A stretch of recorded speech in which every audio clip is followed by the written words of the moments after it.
Bismillahirrahmanirrahim. Assalamualaikum warahmatullahi ta'ala wabarakatuh.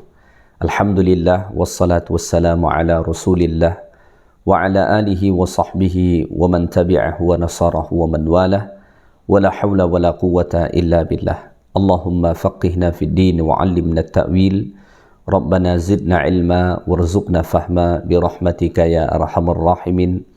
Allahumma rzuqna fahman nabiyyin wa hifdzal mursalin wa ilhamal malaikatil muqarrabin ya arhamar rahimin. Alhamdulillah, sentiasa kita merafakkan kesyukuran kehadrat Allah Ta'ala kerana Allah masih mengurniakan nikmat-nikmatnya kepada kita semua. Datuk-datuk, datin-datin, tuan-tuan dan puan-puan, muslimin dan muslimat, jemaah surau Al-Mawaddah yang dikasihi lagi dirahmati Allah Ta'ala sekalian. InsyaAllah pada subuh ni kita sambung semula kuliah tafsir Al-Quranul Karim, surah Al-Ma'idah, surah yang kelima dalam Al-Quran. Pada kuliah yang lepas, Alhamdulillah kita dah sampai hingga ayat 18. So pada subuh ni insyaAllah kita sambung bermula ayat 19 dan ayat-ayat seterusnya nanti insyaAllah ta'ala. Allah Subhanahu wa ta'ala berfirman, A'udzu billahi minasy syaithanir rajim. Bismillahirrahmanirrahim. Ya ahlal kitab qad ja'akum rasuluna yubayyinu lakum ala fatratin minar rusul أن تقولوا ما جاءنا من بشير ولا نذير فقد جاءكم بشير ونذير والله على كل شيء قدير. Yang bermaksud, wahai ahli kitab, sesungguhnya telah datang kepada kamu Rasul kami, iaitulah Nabi Muhammad sallallahu alaihi wasallam, yang menerangkan kepada kamu akan syariat Islam ketika terputusnya kedatangan Rasul-Rasul yang diutus, supaya kamu tidak berdalih dengan berkata pada hari kiamat, tidak datang kepada kami seorang Rasul pun pembawa berita gembira dan juga pembawa amaran yang mengingatkan kami. Kerana sesungguhnya telah datang kepada kamu seorang Rasul, pembawa berita gembira dan juga pembawa amaran. Dan ingatlah, Allah Maha Kuasa atas tiap-tiap sesuatu. Tuan-tuan dan puan-puan, muslimin dan muslimat yang dikasihi lagi dirahmati Allah Ta'ala sekalian. Pada ayat 19 surah Al-Ma'idah ni, Allah Ta'ala menyeru ahlul kitab. Ya ahlul kitab, wahai sekalian ahlul kitab. Ahlul kitab dekat sini bermakna orang-orang Yahudi dan juga orang-orang Nasrani. Allah Ta'ala memanggil mereka sebagai ahlul kitab bisababi ma manna alaihim min kitabih, dengan sebab Allah Ta'ala telah kurniakan kepada mereka kitab Allah, iaitulah Taurat kepada orang Yahudi dan Injil kepada orang Nasrani. Dan kita wajib beriman dengan ini. Sebab itu Allah Ta'ala sebut dalam Al-Quran, prinsip keimanan kita ialah kullun amana billahi wa malaikatihi wa kutubihi wa rusulih. Mesti beriman kepada semua kitab-kitab yang Allah Ta'ala turunkan sebelum Al-Quran, seperti Injil, Taurat, Zabur dan lain sebagainya. Allah Ta'ala menyeru mereka melalui ayat ni, ya ahlal kitab, wahai sekalian ahlul kitab, qad ja'akum rasuluna yubayyinu lakum, telah datang kepada kamu Rasul kami. Maksudnya ialah Nabi kita Muhammad sallallahu alaihi wasallam. Yubayyinu lakum, yang menjelaskan kepada kamu. Pada ayat ni Allah Ta'ala tidak sebut apa yang Nabi sallallahu alaihi wasallam jelaskan itu kepada mereka. Maka dalam kaedah tafsir dikatakan, ketika mana maf'ul atau objek daripada sesuatu tidak disebutkan, ini bermakna am. So, Allah Ta'ala sebut pada ayat ni, yubayyinu lakum. Rasul Nabi Muhammad sallallahu alaihi wasallam datang kepada kamu untuk menjelaskan segala sesuatu kepada kamu. Maka Nabi sallallahu alaihi wasallam datang membawa penjelasan segala sesuatu yang diperlukan oleh umat manusia. Maka tidak ada satu perkara yang diperlukan oleh umat manusia melainkan ianya telah pun dijelaskan oleh Nabi sallallahu alaihi wasallam, atau penjelasan itu terdapat dalam risalah yang dibawa oleh Nabi kita sallallahu alaihi wasallam, iaitu Al-Quran. Sebab tu Allah Ta'ala berfirman dalam Al-Quran, wa nazzalna 'alaikal kitaba tibyanan likulli syai', dan kami turunkan kepada engkau wahai Muhammad kitab Al-Quran tibyanan likulli syai', yang mana Al-Quran tu merupakan penjelasan kepada tiap-tiap segala sesuatu, sehinggakan apa sahaja yang diperlukan oleh manusia itu dijelaskan oleh Al-Quranul Karim.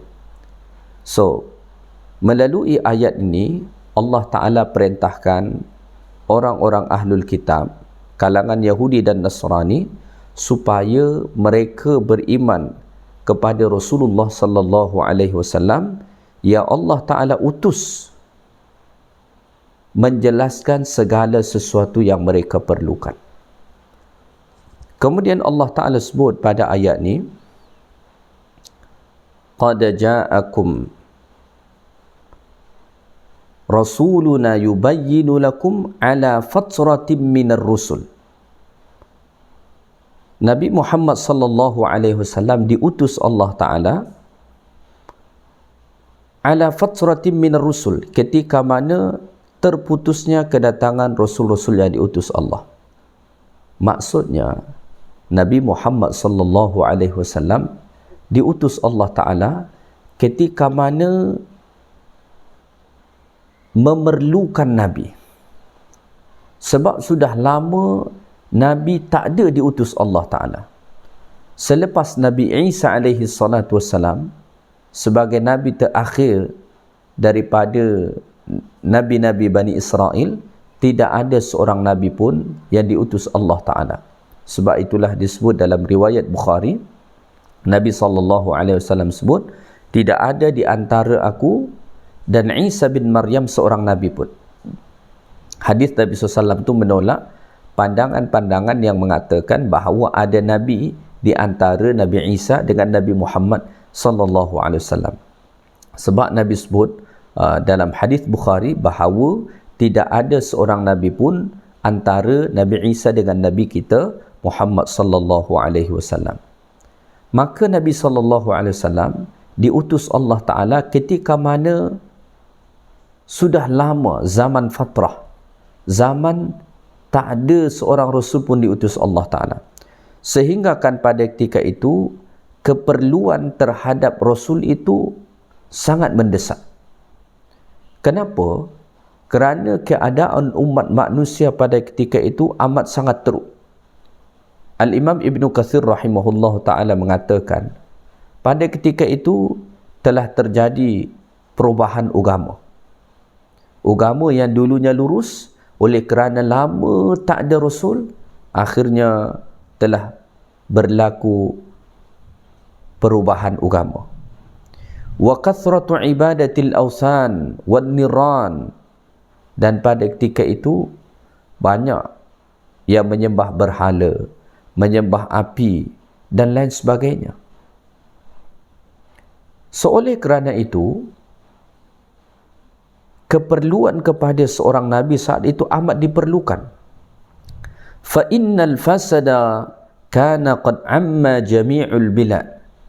Kerosakan pada ketika itu, kerosakan akhlak, kerosakan akidah, kerosakan sosial telah menyeluruh di setiap negeri. Begitu juga sikap yang melampaui batas, kejahilan, ya, kecuali hanya sedikit sahaja yang tidak masuk dalam kategori itu. Maka pada ketika itu amat diperlukan seorang Nabi. Maka Allah Ta'ala mengutus Nabi Muhammad sallallahu alaihi wasallam pada ketika itu. Jarak Nabi Isa alaihi salam dengan Nabi kita Muhammad sallallahu alaihi wasallam dalam satu riwayat dikatakan sampai selama 600 tahun. Ya. So kalau kita ikutkan pendapat tu, zaman fatrah, zaman ketiadaan Nabi diutus Allah Ta'ala selepas Nabi Isa alaihi salam itu selama 600 tahun. So selama 600 tahun ni berlakulah penyelewengan, berlaku penyimpangan, ya, ajaran yang lurus telah terpesong kepada kesesatan, tauhid telah berubah menjadi kesyirikan. So pada ketika itulah Allah Ta'ala hadirkan Nabi Muhammad sallallahu alaihi wasallam daripada jalur Ismail alaihi salatu wassalam, lahirlah Nabi kita alaihi salatu wassalam. Sebenarnya kelahiran Nabi Muhammad ini telah pun dikhabarkan oleh Nabi-Nabi sebelum, termasuklah Nabi Isa alaihi salam, Nabi sebelum Nabi Muhammad sallallahu alaihi wasallam. Sebagaimana Allah Ta'ala sebut dalam surah As-Saff, Nabi Isa berkata, wa idh qala Isa ibn Maryam ya bani Israel inni rasulullahi ilaikum musaddiqan lima baina yadayya minat Taurah wa mubashiran bi rasuli ya'ti min ba'di ismuhu Ahmad. Bahawa selepas Nabi Isa alaihi salam akan datang seorang rasul, iaitulah yang bernama Ahmad ataupun Nabi kita Muhammad sallallahu alaihi wasallam. Baik. Kemudian pada ayat ni Allah Ta'ala menjelaskan apa antara alasan Allah Ta'ala mengutus Nabi Muhammad sallallahu alaihi wasallam khasnya kepada mereka golongan ahlul kitab. Jadi golongan ahlul kitab ni walaupun mereka sebelumnya berpegang kepada Taurat, berpegang kepada Injil, ketika mana datang Nabi Muhammad sallallahu alaihi wasallam dan Allah turunkan Al-Quran, mereka ni wajib untuk beriman kepada Nabi Muhammad dan wajib untuk beriman kepada Al-Quran. Maka ajaran mereka sebelum tu sudah tidak berlaku, secara automatik dimansukh.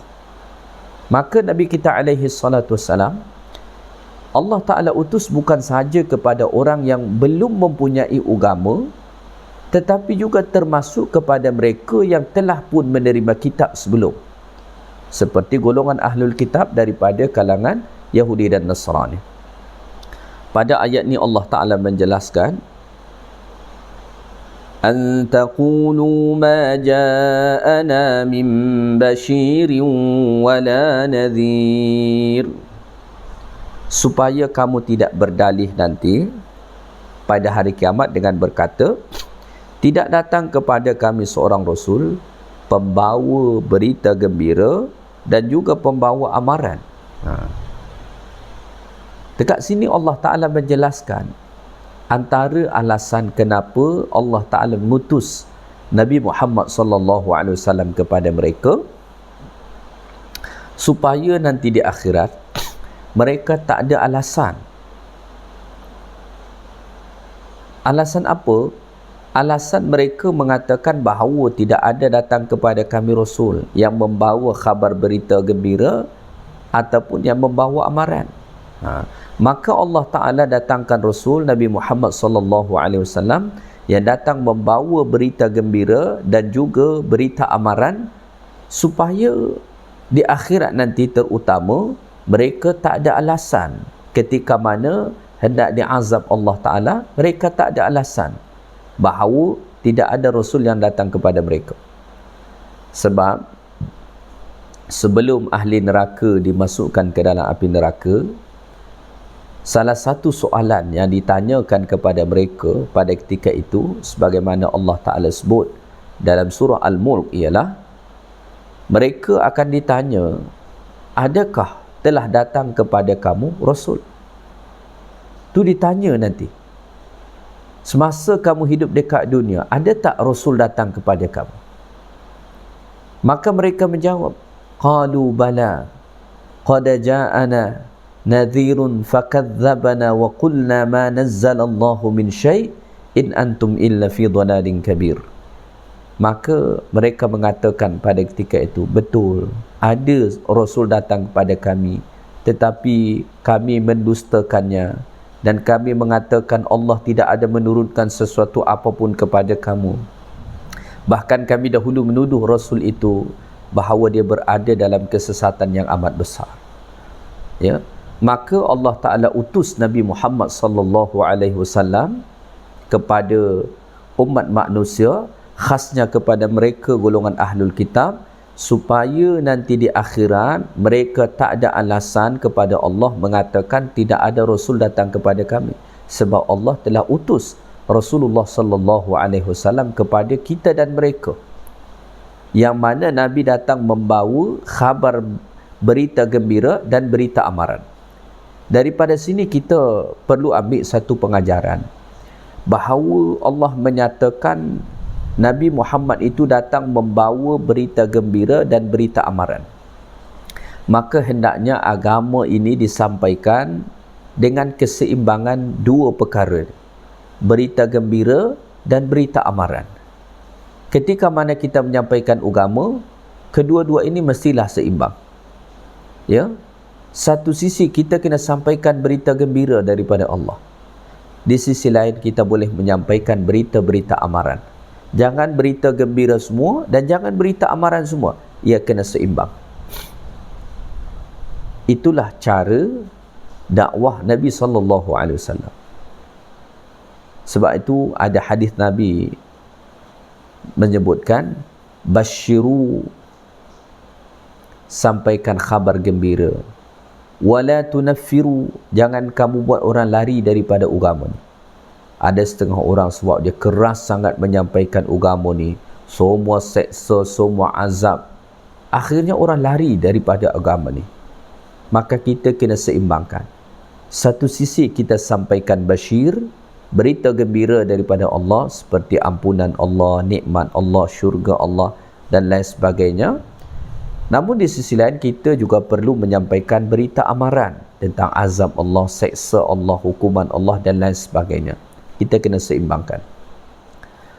Baik, kemudian Allah Ta'ala sebut pada ayat ni, faqad ja'akum basyirun wa nadhir, maka sesungguhnya telah datang kepada kamu Rasul, pembawa berita gembira dan pembawa amaran. Maka tak ada alasan lagi nanti bagi umat manusia, terutama mereka golongan ahlul kitab, dengan mengatakan tidak ada Rasul datang kepada kami. Kerana sesungguhnya Allah Ta'ala telah pun mengutus Rasul itu kepada kita dan mereka, yang mana Rasulullah sallallahu alaihi wasallam datang membawa berita gembira dan juga amaran-amaran kepada kita.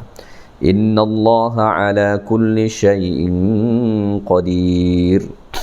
Allah Ta'ala maha kuasa atas tiap-tiap sesuatu. Min iqabil asi wa thawabil muti'. Antaranya Allah maha kuasa untuk menyeksa orang yang bermaksiat dan untuk memberi ganjaran kepada orang yang taat. Allah maha kuasa. Kuasa Allah Ta'ala maha dahsyat, sehingga kan tidak ada sesiapa yang dapat menghalang kuasa Allah Subhanahu wa Ta'ala. Baik, kita teruskan ayat 20. Ayat 20 Allah Ta'ala berfirman, وَإِذْ قَالَ مُوسَى لِقَوْمِهِ يَا قَوْمِ اذْكُرُوا نِعْمَةَ اللَّهِ عَلَيْكُمْ إِذْ جَعَلَ فِيكُمْ أَنْبِيَاءَ وَجَعَلَكُمْ مُلُوكًا وَآتَاكُمْ مَا لَمْ يُؤْتِ أَحَدًا مِنَ الْعَالَمِينَ. Dan ingatlah ketika mana Musa berkata kepada kaumnya, wahai kaumku, uzkuru ni'matallahi alaikum, kenanglah nikmat Allah yang diberikan kepada kamu. Idh ja'ala fikum anbiya'a, ketika ia menjadikan dalam kalangan kamu beberapa orang nabi. Wa ja'alakum muluka, dan menjadikan kamu bebas merdeka. Wa ataakum ma lam yu'ti ahadam minal alamin, dan memberi kepada kamu barang yang tidak pernah diberikan kepada seorang pun dari umat-umat yang ada pada masa itu. Tuan-tuan dan puan-puan muslimin dan muslimat yang dikasihi lagi dirahmati Allah Ta'ala sekalian, lamma amtanna Allahu ala Musa wa qaumihi binajatihim min Fir'aun wa qaumihi, ketika mana Allah Ta'ala telah selamatkan Nabi Musa dan kaumnya daripada Fir'aun dan bala tenteranya, maka mereka pun pergi menuju kawasan Baitul Maqdis, ya. Wa kana Allahu qad farada alaihim jihada aduwwihim liyukhrijuhu min diyarihim, dan pada ketika itu Allah Ta'ala wajibkan kepada mereka untuk berjihad menghadapi musuh-musuh mereka supaya keluar daripada kawasan Baitul Maqdis, kerana ketika itu kawasan Baitul Maqdis telah pun ditempati oleh orang-orang yang keras sikapnya. Nanti pada ayat selepas ni ada disebutkan Allah Ta'ala. So Nabi Musa alaihi salatu wassalam suruh mereka untuk berjihad menghadapi itu, tetapi mereka tidak mahu. Oleh kerana itu, fawa'adhahum Musa alaihi salam, maka Nabi Musa alaihi salam pun beri nasihat kepada mereka, wa dzakkarahum, dan peringatkan mereka supaya mereka mahu berjihad. Maka nasihat pertama yang disampaikan Nabi Musa alaihi salam kepada mereka ialah uzkuru ni'matallahi alaikum, kenanglah nikmat Allah terhadap kamu. Macam mana mengenang nikmat Allah tu? Biqulubikum wa alsinatikum, kenanglah nikmat Allah itu dengan hati dan lisan kamu. Hati kita mengenang, lisan kita mungkin menyebut-nyebutkan nikmat Allah itu. Kenapa Nabi Musa nasihatkan mereka untuk mengenang nikmat Allah dengan hati dan lisan mereka? Fa inna dzikraha da'in ila mahabbatihi ta'ala wa manshatin 'alal ibadah. Kerana mengenang nikmat-nikmat Allah itu akan membawa kita mencintai Allah Ta'ala, ya. Ketika mana kita kenal nikmat Allah, itu membuat kita menjadi cinta dengan Allah, menjadi sayang dengan Allah Ta'ala, dan membuat kita semakin rajin untuk beribadat. So ini nasihat yang disampaikan Nabi Musa alaihi salam kepada mereka.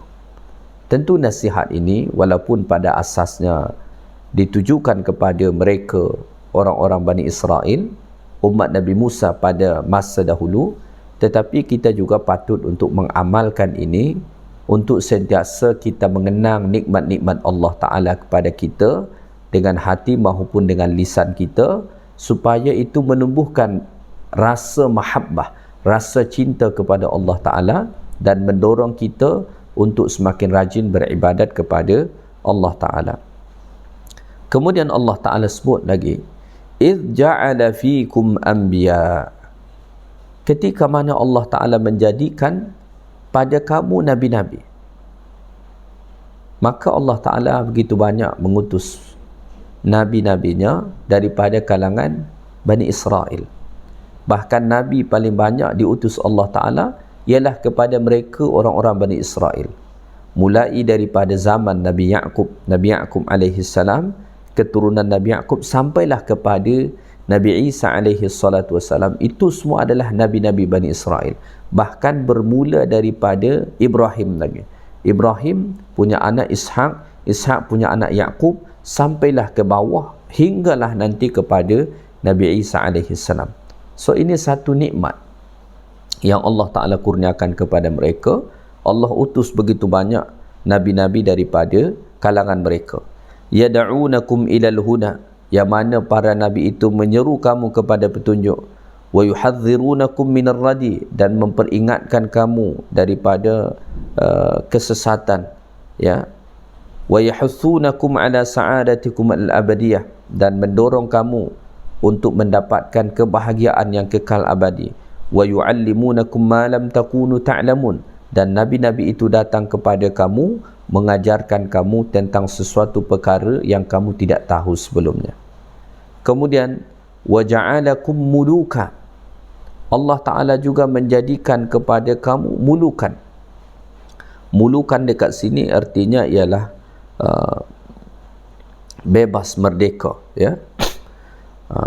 Maksud mulukan dekat sini bukan bererti raja, ya, tetapi maksudnya mereka diberi Allah Ta'ala merdeka lepas daripada penyiksaan Fir'aun.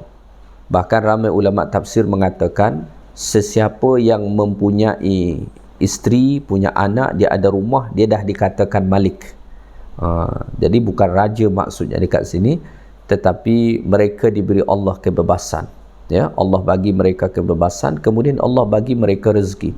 Mereka punya pasangan, mereka punya anak, dan mereka punya rumah. Sesiapa yang punya itu, dia dah jadi malik dah tu, kira raja lah untuk dia, ya. So Allah Ta'ala bagi mereka itu.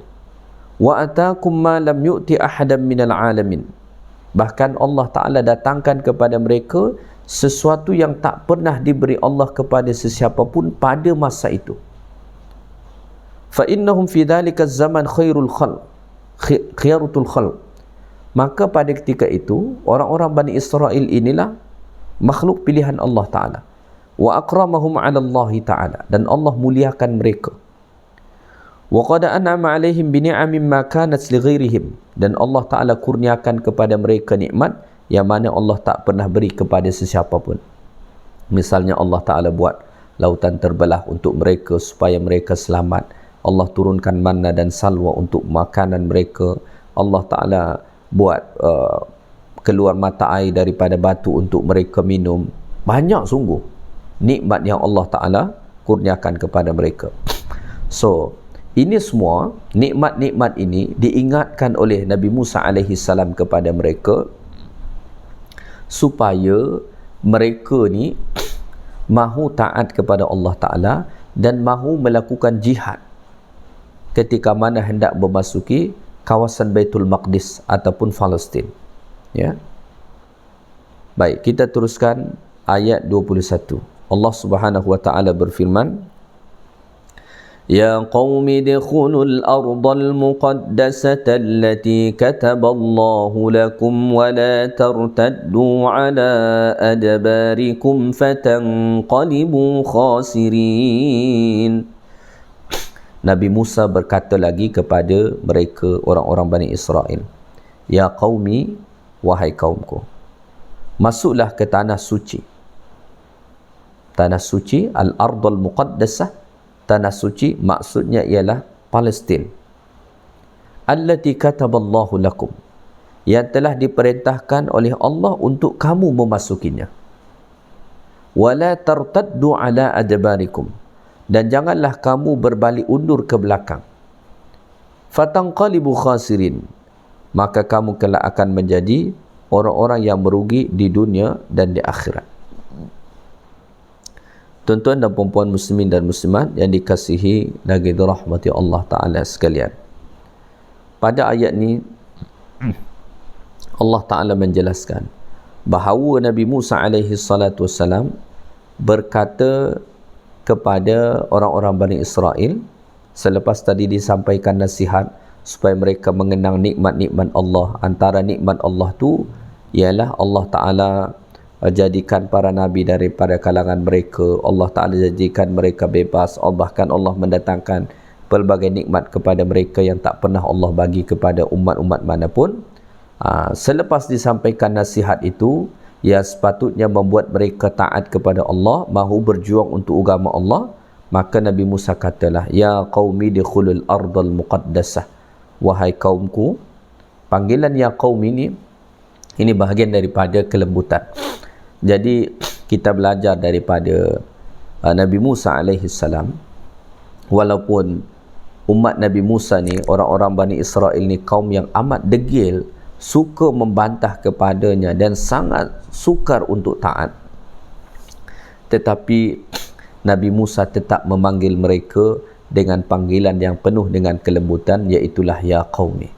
Maka daripada sini kita belajar, sekeras apapun orang yang kita dakwah, ya, sekeras apapun orang yang kita dakwah, maka tetaplah sampaikan dakwah kepada dia dengan bahasa yang lembut. Kerana sesuatu yang keras itu hanya dapat dilembutkan dengan cara yang lembut. Jangan sampai kita menyampaikan dakwah ni dengan cara yang kasar, hanya dengan alasan, oh dia ni kasar, dia ni menolak, dia ni benci dan lain sebagainya. Kita patut belajar daripada Nabi Musa AS. Walaupun umat Nabi Musa begitu degil, ya, tetapi Nabi Musa tetap memanggil mereka dengan panggilan yang penuh dengan kelembutan. Ya qaumi dikhulul ardal muqaddasah. Wahai kaumku, masuklah kamu kepada al-ardal muqaddasah. Al-ardal muqaddasah ni artinya ialah bumi yang suci, iaitulah Baitul Maqdis. Ya. Disebut tempat itu sebagai al-ardal muqaddasah, bumi yang suci, kerana itu negeri yang mesti suci daripada segala macam keburukan. Ia adalah satu negeri yang diberkati Allah Ta'ala, yang mesti bersih daripada segala macam keburukan dan kezaliman. Oleh kerana itulah kita berharap dengan keberkatan Al-Ardal Muqaddasah, bumi Palestin yang suci, yang bersih itu, moga-moga Allah segera bersihkan Zionis Israel dengan kezaliman mereka daripada bumi yang suci itu. Kerana manusia-manusia jahat zalim seperti mereka sangat-sangat tidak layak untuk berada di tempat yang suci itu. Maka Nabi Musa perintahkan mereka untuk masuk ke situ. Allati kataballahu lakum, yang mana Allah Ta'ala telah perintahkan kamu, Allah Ta'ala telah janjikan kepada kamu untuk masuk ke situ. Wa tuqatilu man fiha minal kuffar, dan berperanglah kamu menghadapi orang-orang kafir yang ada di dalamnya. Kata Nabi Musa, fatanqalibu khasirin wala tartaddu ala adbarikum fatanqalibu khasirin, ay wala tarji'u an qitalil jabbarin, janganlah kamu patah balik daripada memerangi orang-orang yang sombong, orang-orang yang zalim yang ada di dalamnya. Fatukhsiru khairat dunya wal akhirah, nanti membuat kamu merugi dunia dan akhirat. Maka Nabi Musa perintahkan mereka untuk masuk ke dalam kawasan Baitul Maqdis, berperang menghadapi orang-orang yang zalim yang tinggal dekat situ pada ketika itu. Dan Nabi Isa dan Nabi Musa peringatkan kepada mereka, jangan sampai berundur ke belakang, sebab kalau kamu berundur ke belakang, tidak mahu berjihad, tidak mahu berperang, kamu akan menjadi orang-orang yang merugi dunia dan merugi akhirat. Lalu ketika mana Nabi Musa AS sampaikan perintah itu, nasihat itu kepada mereka, apa jawapan daripada orang-orang Bani Israel saat itu? Mereka berkata kepada Nabi Musa AS, sebagaimana Allah Ta'ala sebut pada ayat yang ke-22, qalu ya Musa inna fiha qauman jabbarin wa inna lan nadkhulaha hatta yakhruju minha فَإِنْ يَخْرُجُوا مِنْهَا فَإِنَّا دَاخِلُونَ. Mereka menjawab kepada Nabi Musa, wahai Musa, bahawasanya di negeri itu ada kaum yang gagah perkasa. Di dalam negeri itu, Al-Ardal Muqaddasah itu, di dalamnya ada qauman jabbarin, kaum yang gagah perkasa, yang zalim, yang kuat dan keras. Wa inna lan nadkhulaha, dan sesungguhnya kami tidak akan memasukinya, kami tak akan masuk ke dalamnya, hatta yakhruju minha, sehinggakan mereka kaum yang zalim, yang keras, gagah perkasa tadi keluar daripadanya. fa iyakhruju minha, jika mereka keluar daripadanya, fa inna dakhilun, sesungguhnya kami akan masuk ke negeri itu. Artinya mereka orang-orang Bani Israel ni tak mahu berjihad, tak mahu menghadapi kaum yang gagah perkasa yang disebutkan ada di dalam negeri tersebut. Padahal Allah Ta'ala telah perintahkan mereka untuk jihad. Mereka tidak mahu. Ya, sampai Nabi Musa telah mengingatkan mereka supaya mereka kenang nikmat-nikmat Allah yang telah Allah kurniakan kepada mereka. Sepatutnya kalau mereka betul-betul kenang nikmat Allah Ta'ala tu, mereka mahu berjihad di jalan Allah. Tetapi itu semua tidak membuat mereka mahu berjihad di jalan Allah. Maka mereka kata kepada Musa, wahai Musa, inna fiha qauman jabbarin, di dalam negeri yang suci tu ada dekat situ kaum yang gagah perkasa, dan kami tidak akan mahu masuk ke dalamnya sehinggakan mereka keluar. Kalau mereka keluar, barulah kami kemudian masuk ke dalamnya. Itulah jawapan daripada kebanyakan orang-orang Bani Israel. Baik, kemudian Allah Ta'ala sebut pada ayat 23, قال رجلان من الذين يخافون أنعم الله عليهم ادخلوا عليهم الباب فإذا دخلتموه فإنكم غالبون وعلى الله فتوكلوا إن كنتم مؤمنين. Berkata dua lelaki di antara orang-orang yang takut. Mereka ditakut menyalahi perintah Allah. Lagi yang telah diberi nikmat oleh Allah Ta'ala kepada keduanya. Seranglah mereka melalui pintu itu. Kerana apabila kamu memasukinya, maka sudah tentulah kamu orang-orang yang menang. Dan kepada Allah jualah hendaknya kamu berserah diri, jika benar kamu orang-orang yang beriman. Ketika mana orang-orang Bani Israel ni tidak mahu masuk ke Al-Ardul Muqaddasah yang diperintahkan Allah melalui Nabi Musa, padahal mereka ni sudah mengaku beriman kepada Nabi Musa kerana sudah selamat bersama Nabi Musa, maka pada ketika itu ada dua orang lelaki dari kalangan Bani Israel juga, minal ladina yakhafun, mereka ni termasuk kalangan yang takut dengan Allah. Siapa dua orang lelaki ni? Allah tak sebut. Maka begitu banyak tokoh-tokoh sejarah yang Allah Ta'ala sebut, Allah cerita dalam Quran, tetapi Allah tak sebut nama mereka. Daripada sini kita belajar, yang paling penting tu bukan orang kenang nama kita. Yang paling penting ialah orang kenal amal kita. Allah tidak sebut nama mereka, tetapi Allah sebut amal mereka, sehingga akan dikenang oleh manusia hingga ke akhir zaman. An'amallahu alaihima, Allah Ta'ala telah kurniakan nikmat kepada mereka berdua, itulah nikmat taufik. Apa kata mereka kepada orang-orang Bani Israel yang lain? Udkhulu alaihimul bab, masuklah kamu melalui pintu itu, masuklah ke dalam. Kalau kamu masuk ke dalam, fa innakum ghalibun, kamu pasti akan menang. Kenapa mereka mengatakan kalau kamu masuk ke dalam, kamu pasti akan menang? Kerana Allah Ta'ala telah perintahkan untuk masuk. Orang yang beriman, ketika mana Allah perintahkan dia untuk melakukan sesuatu, maka dia percaya dan yakin bahawa Allah akan tolong dia. Wa 'alallahi fatawakkalu, dan kepada Allah lah kamu hendaknya bertawakal. Selain kamu masuk ke dalam, menyerbu mereka, hendaklah kamu bertawakal. In kuntum mu'minin, jika kamu benar-benar orang yang beriman.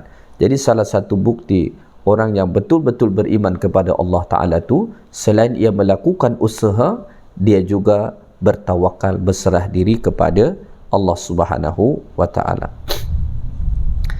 Maka kemudian orang-orang Bani Israel itu berkata lagi kepada Musa, ini kata-kata yang sangat-sangat tidak beradab. Apa kata mereka? قالوا يا موسى إنا لن ندخلها أبدا ما داموا فيها فاذهب أنت وربك فقاتلا إنا inna hahuna qa'idun. Qalu ya Musa, mereka kata wahai Musa, inna lan nadkhulaha, sesungguhnya kami tidak akan masuk ke dalam tu. Walaupun tadi Musa sudah nasihatkan mereka dan dua orang lelaki yang beriman itu telah mengajak mereka, kami tidak akan masuk selama-lamanya. Madamu fiha, selagi mana mereka ada di dalam, iaitulah kaum yang gagah perkasa yang mereka sebut tadi. Maka orang-orang Bani Israel ini mereka takut berjihad. Mereka sangat takut dengan kematian. Berbeza dengan orang yang beriman kepada Allah. Fadhhab anta wa rabbuka faqatila. Maka mereka kata kepada Musa, pergilah engkau Musa bersama dengan Tuhanmu. Faqatila, berperanglah kamu berdua. Inna hahuna qa'idun, kami duduk sahaja dekat sini menunggu. Waliyadzubillah. Ini kata-kata yang sangat-sangat tidak beradab yang diucapkan oleh orang-orang Bani Israel kepada Nabi Musa alaihi salatu wassalam. Ya, baik, mungkin itu saja kuliah kita pada subuh ni. Moga-moga dapat kita ambil iktibar pengajaran daripada ayat-ayat Allah Subhanahu wa taala ni. Yang baik daripada Allah, segala yang kurang daripada saya. Subhanakallahumma bihamdik, asyhadu an la ilaha illa anta, astaghfiruka wa atubu ilaik. Assalamualaikum warahmatullahi taala wabarakatuh.